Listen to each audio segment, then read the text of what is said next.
So gawin natin yung guys, yung ginawa natin na partial. Tingnan natin kung kaya. Kaya ba yun? Expand ko na lang to. Tin naman. Tin naman din. Expand ko na lang to. Tapos tsaka natin gawin yung partial. Pwede ba yan? Ano? Idol. Expand ko na lang.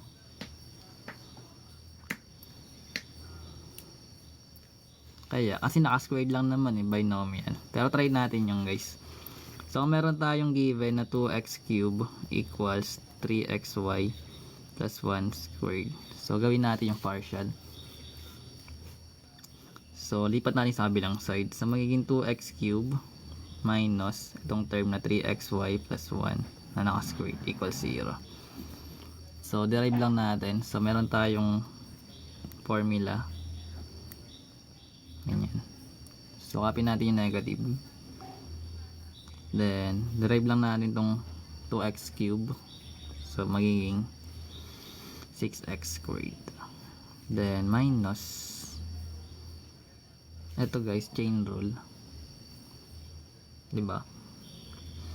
So, pwede mo to guys i-expand. Gamitan mo siya ng ano muna, tawag dito, ng FOIL method. Like, magkakaroon ka ng binomial, diba? So, kung alam mo naman yun, pwede naman yun eh. So, parang ganting gagawin. Kung ayaw mo siya gawin to ng chain rule, expand mo to kasi binomial lang naman eh. So, bali ganito kakalabasan yan. So, yung 3xy, i-square mo lang yun. Magiging 9x squared y squared.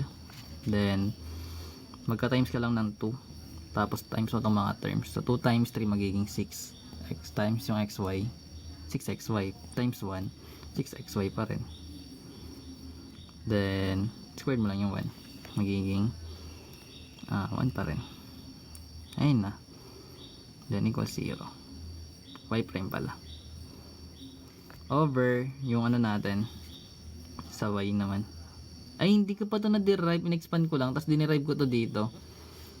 Ala! Dapat pala, inulit natin. Dapat pala, hindi ko ma ito dinerive. Naguluhan kayo nun guys. So, bali ulitin natin dito na part. So, expand lang natin to. Dapat ganito yung sinulat ko. Kasi in-expand ko pa lang siya. Hindi ko pa siya dinerive. So, bali dapat ganito yung tsura niya. Saburay natin to. Yan. So, ngayon ito yung gagamitan natin ng ito. Pero, distribute muna natin.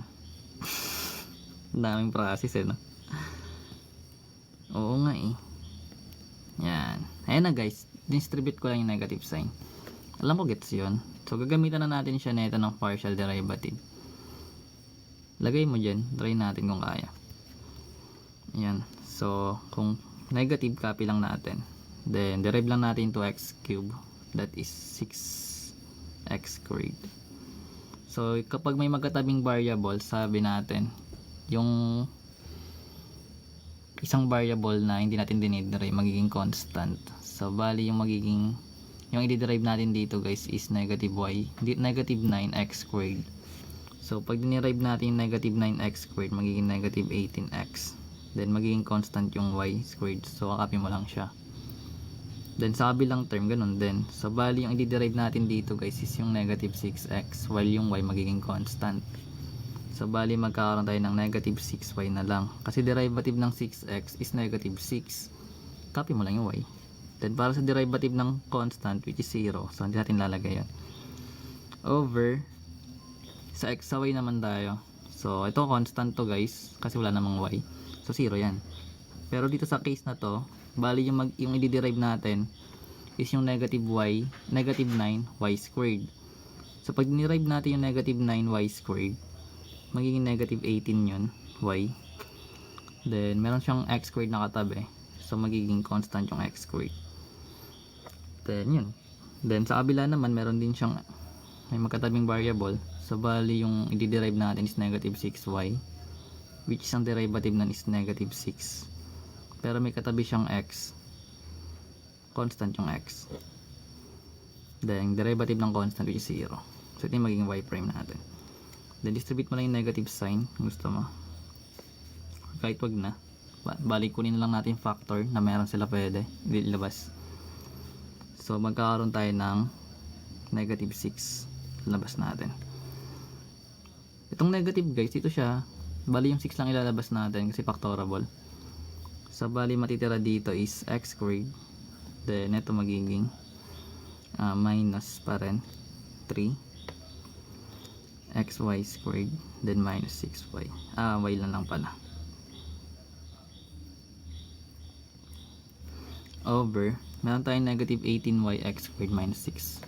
So ilabas lang natin negative 6. So matitira is 3x squared y, then plus x. Kasi guys, yung positive times negative magiging tama.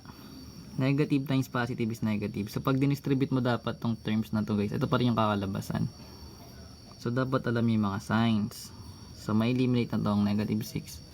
So bali lalabas is x squared minus 3xy squared minus y over etong 3x squared y plus x.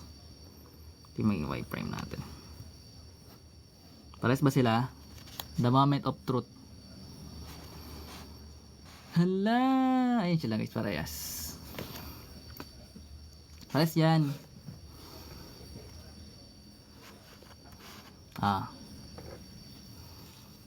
Magaling kasi yung nagturo sa atin yan eh.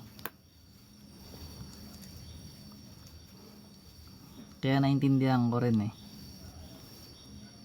Ito ko lang yan na gets. Yung sign sa pag factor out. Nagets yan. Ganito oh. Ito guys. Ito kasing negative guys. Part 2 ng formula. Bali yung nilabas lang natin dito guys. Yung 6. Kasi yung 618 tsaka 6. Malalabas mo yung kasi factorable sila base 6. Kaya ang nagkaroon tayo dito sa baba is negative 6. So bali i-ano mo lang tong negative na sign. Bali ito lang siya. So pag dinivide mo tong 6x squared, magiging x squared na lang matitira. Then ito, magiging 3xy squared. Then itong 6y, magiging y na lang. Then para naman sa kabilang side, itong sa denominator pala. So bali, ito guys, may negative. Parehas. So nilabas natin negative. So negative 6 dapat. So pag tinanggal mo to, negative divide negative, magiging positive yung nasa loob. Then negative divide negative, magiging positive din. Then bawasan mo na no. Then ayun na. Ang galing talaga nito guys. Ganun siya. Pero sa pwede siya in rule. Sin rule. Ikakat ko to. Pa SS. Ayun o. Ultihan mo na. Thank you kay guys. Nag-send si sir